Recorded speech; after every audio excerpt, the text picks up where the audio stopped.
Welcome, everyone.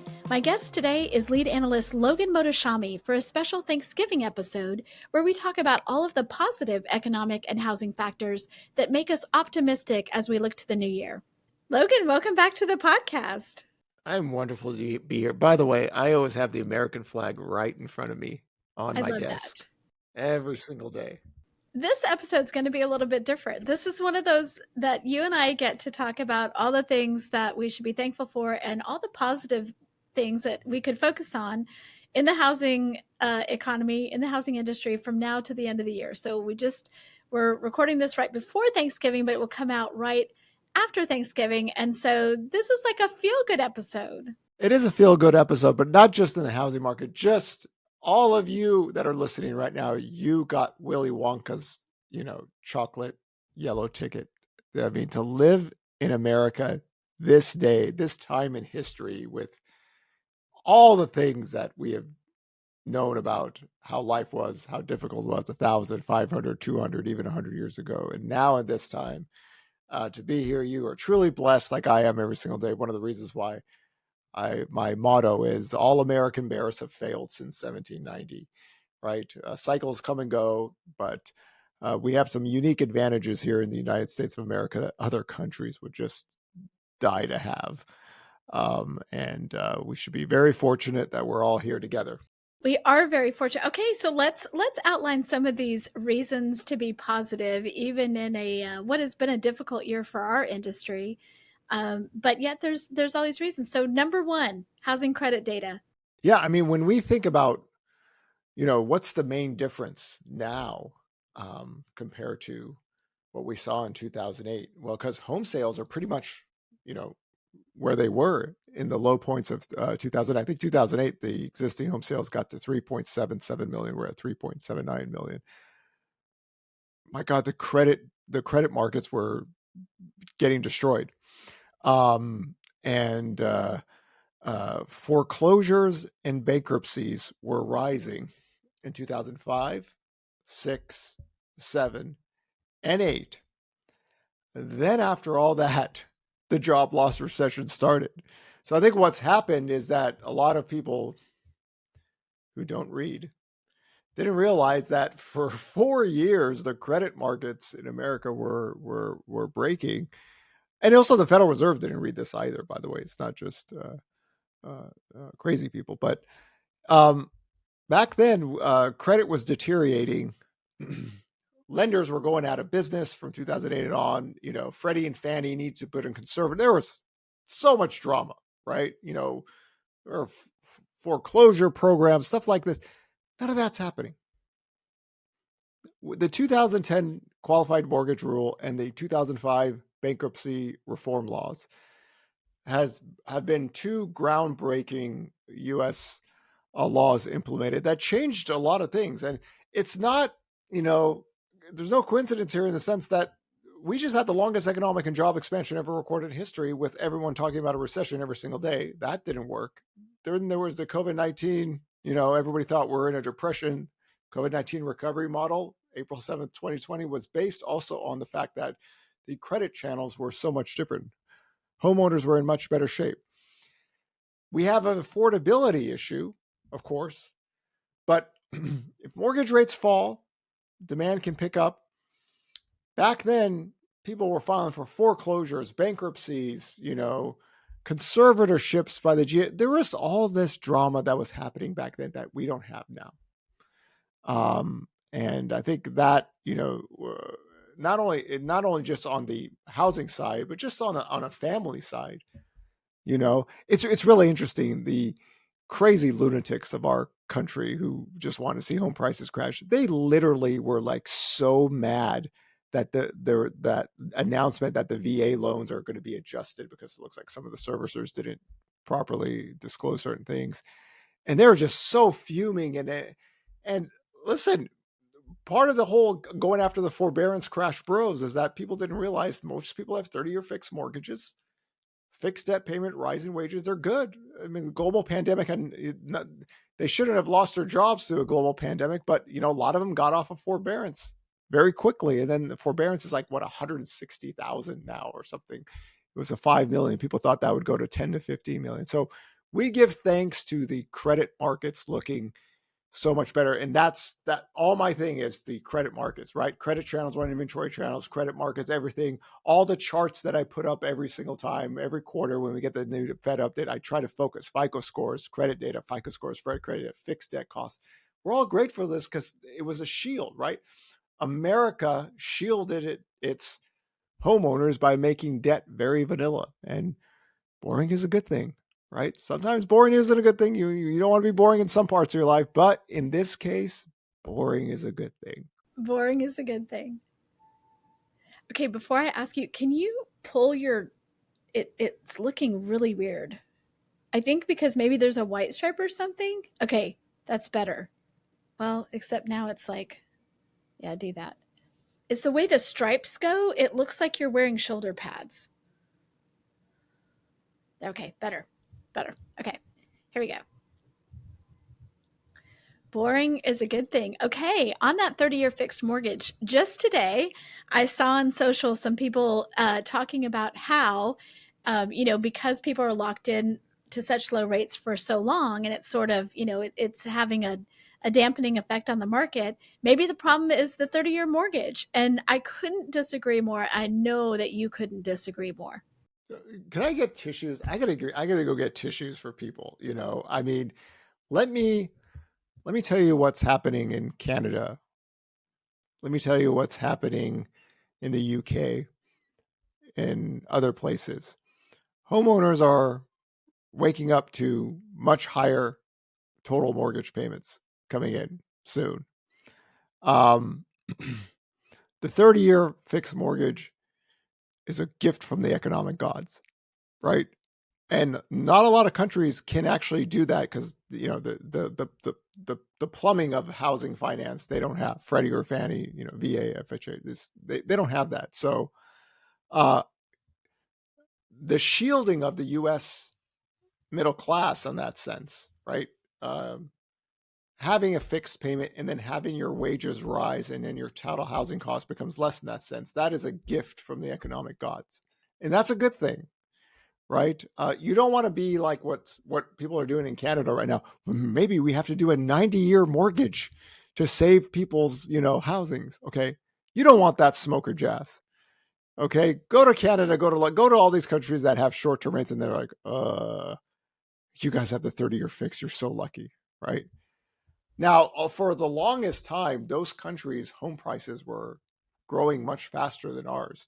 Not a lot of people knew this because when short-term rates are so much lower, their rates are actually lower than ours. The 30-year fixed is a higher rate, but that is a gift, and it's a gift that keeps giving you. You want to realize why inventory isn't skyrocketing and people losing their homes and everything's fixed debt cost, rising wages. That is the US economic power, and people hate us for it. Every place I go to a tour, I tell people they all hate us for this, right? Because they don't have the plumbings for that. So we are in that sense all homeowners, especially those that bought pre-COVID or going into COVID or anything, they have that fixed debt cost, and your life gets so much easier when you don't have to worry about rates recasting and your mortgage payment going up 40, 50, 60%, or trying to get a 90-year loan modification. So no, for the people that say the 30-year fix is a bad thing, give me your address. I will send you a box of Kleenex. Okay. Because this is one of our strengths, not one of our weaknesses. And it's one of the hedges against inflation, which you have said for a couple years now. Like the hedge that it is against inflation. Yes, your gas prices are going to rise, and your going to the grocery store is going to get more expensive. But that check at the end of every month, if you're a homeowner, does not.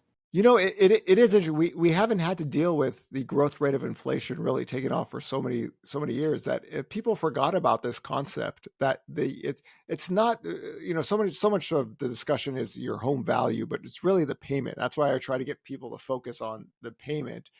And in inflationary times, your wages grow more because to compensate for the cost of living. But if you had a 30-year fixed mortgage, I mean, imagine someone who bought their house in 2012 and they've been living in their homes longer and longer. Their wages rises, and then they've had a few refinancing waves. And here comes COVID. Your wages rise even more, and you're refinanced again. Your total housing cost is so low. So that's the hedge on inflation that I talk about a lot on TV or going on speaking tours. And it's been so long that we've even forgot about that concept. That fixed debt payment, of course, your property taxes could go up, your insurance could go up, but that even makes the 30-year fix even more valuable.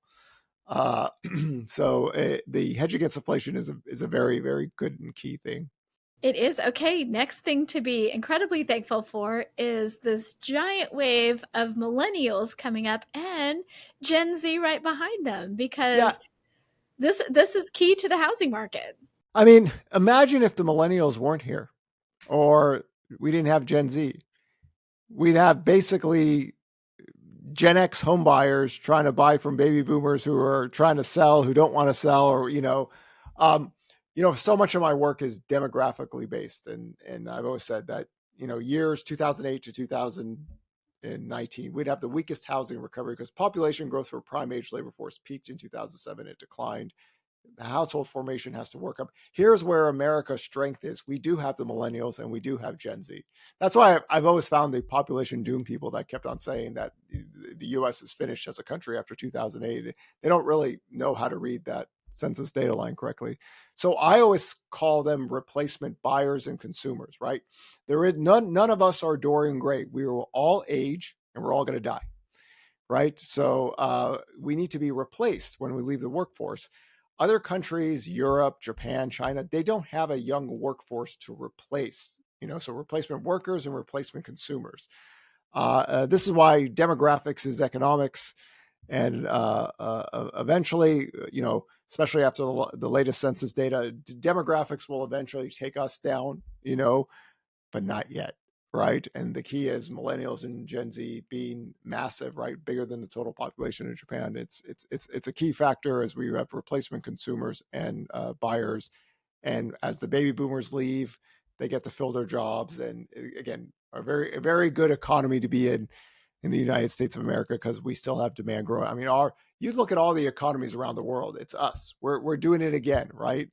Because we have certain strengths that other countries don't have. And I do have to give a shout out to other Gen Z parents like myself, Logan. I'm part of this. Part of the reason that we have millennials and Gen Z. I had 3 kids who are millennials and one who's a Gen Z. So I've done my part. Okay, You've done your part. You've produced, and in the end, that's how human civilizations grow. They that's produce how it and they goes. move forward. Yes. I love that. I would like to note, India, many countries in Africa, very young populations, and that's a huge strength, right? Well, yeah. I mean, they have the potentials. Usually, I mean, when we talk about a mature economy of wealth, right? We don't think about India or Africa or the Middle East, right? They're still developing, but for a mature economy of our size and our wealth, and we're not that old, right? We're not that old of a country. To the things that we've done in the United States of America are so amazing on a historical basis that, like I've said, you go to my social media handles. It's very simple. All American bears have failed since 1790, right? The list is long, the grave is deep, and we gather a lot more every single decade. We do. Okay, next point of something that we should be thankful for and be positive about is the fact that we have the reserve currency of the world. You talk a lot about the dollar, and sometimes you're like, no, it's not good that it's getting stronger. But tell us a little bit about the reserve currency. Sarah, you remember those crazy people that said the dollar was losing its value because the BRICS, Russia, Brazil, those countries are going to de-dollar. I mean, remember those? Who was that? Who was that crazy? I forgot who it was. That we are going to become Venezuela. We're going to become this broke third world country because our currency is going to collapse and inflation is going to be rampant. And no, we call it King Dollar for a reason. Oddly enough, this is funny. When Tom Brady actually did his little crypto scam thing and he put the laser eyes on his little Twitter account, and I retweeted him and I did my laser eyes and I said King Dollar. And that was actually right when the dollar started to make its big move higher. And of course, we saw what happened to Bitcoin. Um, Yeah, I mean, it's we don't have to worry about, a complete devaluation.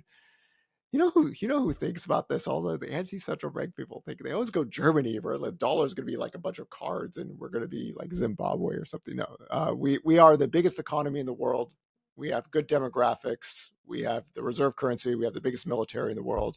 The notion that we're going to become a third world country overnight and inflation's there's Arkham Asylum, and you need to be in a cell with the Joker and the Penguin, and that's probably where you belong. No, the United States of America is not going to collapse. Canada and Mexico aren't going to buy New York and California. There's so much crazy talk, but here again, once again, King Dollar for a reason. And again, the problem can be the dollar gets too strong, right? And the world it becomes a wrecking ball for the world economy. So be grateful of that, because other countries don't have that. And when other countries have to deal with a strong dollar, it gets very very hectic out there. We're blessed with that in the United States of America. I love it. Okay, another point, and this one has a two edges to it, right? So I'm going to say mortgage rates. Mortgage rates were the bane of our existence this year. Got up to 8%. Historically, I know that's low, but not when home prices have been so high. So for people in housing, the mortgage rates this year have been terrible. But what is the silver lining there? What's the positive story about mortgage rates?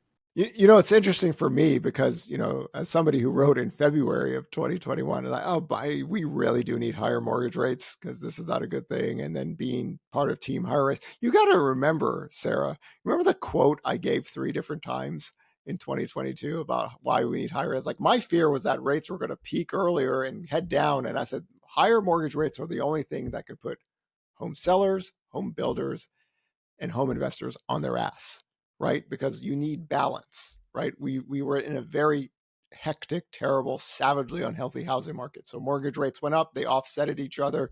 The growth rate of pricing cooled down, right? And because we have Freddie and Fannie and a functioning economy and King Dollar, the growth rate of inflation is falling. Mortgage rates shall eventually fall with it.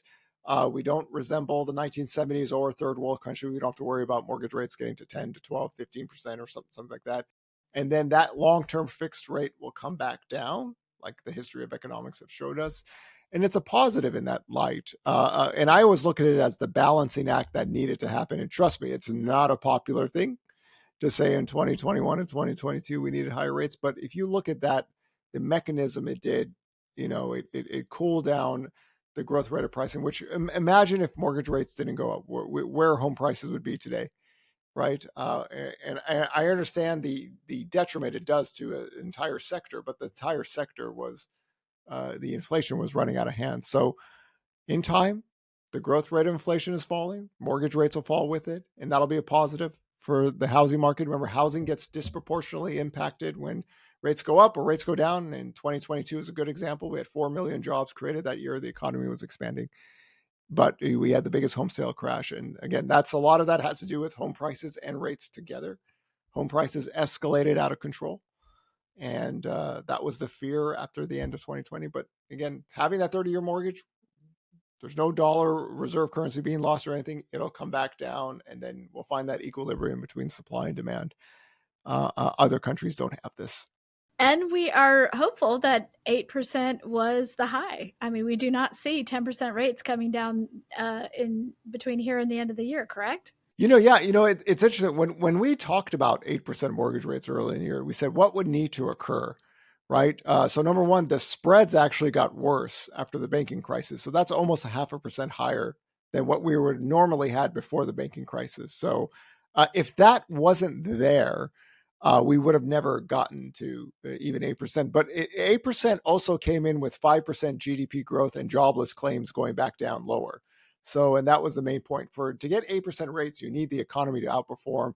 And then you need the Fed to mess up. The Fed messed up. They went hawkish at the wrong time. And then we were there for a little bit. Real yields were very restrictive, and it's coming back down. And again, the best case for 8% mortgage rates is for the economy to outperform again, and the Fed just pushing we want a recession kind of theory, but not the case right now. So right now we're heading back down towards 7%. But yeah, there are other major problems you can have in an economy. millions of jobs being lost, lack of demand, population growth falling, stuff. We don't have that. And eventually in time, 30-year fix will come down with the growth rate of inflation falling and the economy softening up on the labor side. So, I would on this one, we have some tools that can help the economy if needed. This is sort of another difficult one, though, because I wouldn't say that you're thankful for the Fed necessarily. Well, let me I ask you: am Are you? so grateful for it. Listen, Sarah, whatever my criticism of the Fed has been after, the second half of 2022, I stress the people, go back to the 1800s, and every economic cycle had a panic, right? Everything was just crazy back then. Once we had the Fed, we had a lender of last resort. We have a more functioning economy, and their job is to keep it simple, price stability, and maximum employment, right? They had the longest economic and job expansion ever recorded in history, and price stability was there. Okay, they did a great job. People didn't like it on the left or right because they're crybabies all the time, but they did that. COVID-19 came, right? They stepped in. We went from people crying about a depression and hoarding toilet paper to one of the greatest recoveries ever recorded in history that was timestamped on April 7th, 2020. And dealing with global pandemics, it's our new thing, right? So even though I criticize the Fed, the very last thing you would want is to end the Fed, because the people that want to end the Fed are one group of people, and they wake up every single day. They are bearish 24/7. This is a doom porn clan all the time. You don't want that group to be your leading voice, right? So as much as I criticize the Fed lately on some of their things, there is no way I'm in the end the Fed camp, because if the Federal Reserve needed to, they can pull levers and do things to help the economy. If you don't have them there, you're in trouble. So yes, I'm very grateful for the Fed. Okay, I'm grateful because I read history and things were really bad before the Fed was created, and the people that hate the Fed are usually people that they wake up every single day and they have that dark hole in their soul, and no matter what happens, they're always angry and bearish. And you don't want to be this. You live once in this world. Live your life with your family and friends and your loved ones. Enjoy the time you have. Don't get into these fanatical cult groups and every single day there's something terrible. It's not, you live once. Don't waste your time with that. Okay, so on a related note, you are very thankful, in contrast to many other people, that Fannie and Freddie are still in conservatorship. To you, this is a hallmark of financial stability for us. So explain that. It's hilarious. The funny part about this, about the unsung hero of COVID, was that Freddie and Fannie were in conservatorship, and Mark Calabria wanted to get that away, and he couldn't do it in time, and it became, I mean, just forbearance and having credit work. And I know a lot of people say that we have to get him out of conservatorship because the political swings are, they're just, listen, this is way too important of two entities that flow credit to allow them to be in the public. And look at Silicon Valley Bank, Citizen Bank, all these banks went out like this. They just went like this. The market can be brutal, right? And if Freddie and Fannie stocks are going like this, and everybody's going, what's going to happen? And you don't want that smoke and jazz, right? So it's worked. We had the longest economic and job expansion in history. Credit worked. COVID-19 recovery, credit worked, right? It is a functioning tool. They are two big giants that are too important to the economy to do this. So yeah, I would have such a different take on housing if these were like publicly traded companies and not in government conservatorship. We would then put the risk of the 30-year fixed mortgage isn't going to be functioning right, or certain things can't be done. So I am grateful for that. I've talked about that long time. Part of the COVID-19 recovery bond, part of the things I've always talked about credit not getting tighter, is because Freddie and Fannie are in conservatorship, and it's much different. And if people don't remember what happened during the housing crisis, those two were, those stocks were going to zero. Nobody even knew they were going to lend credit anymore, and you don't have that system. None of that's happening, right?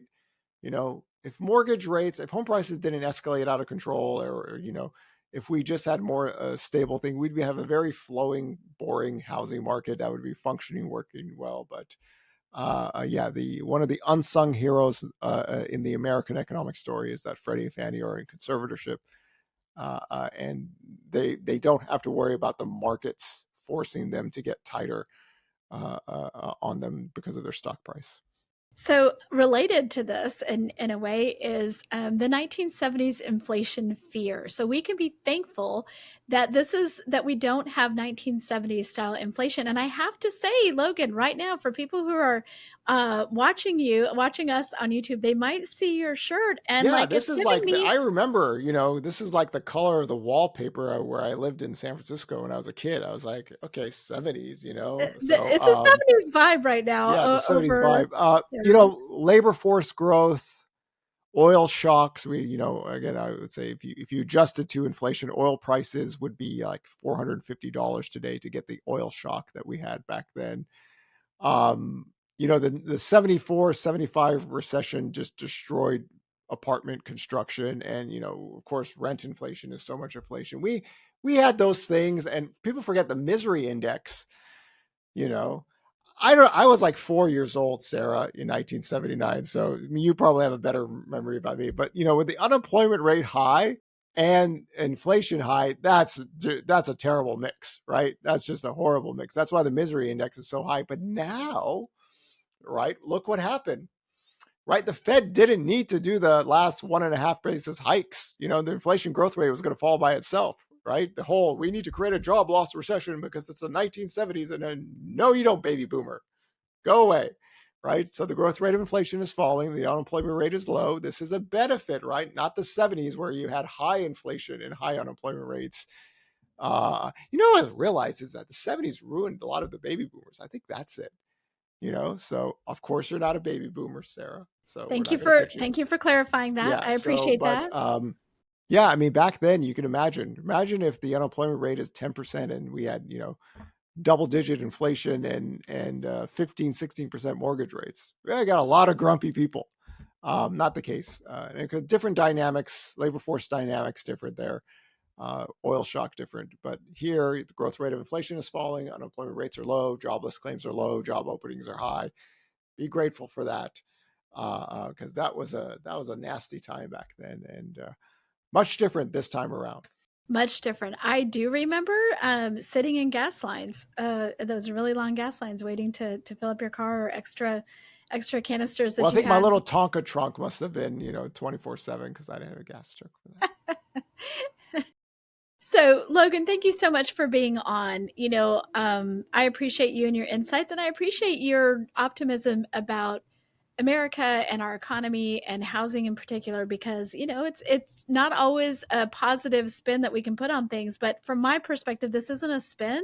Today is about remembering the fundamentals that really undergird this economy, and especially the housing economy, and why we should be thankful for those things. Yeah, I mean, it's you look around the world right now, and you got a lot of economies still struggling. You got war and invasion from neighboring cities.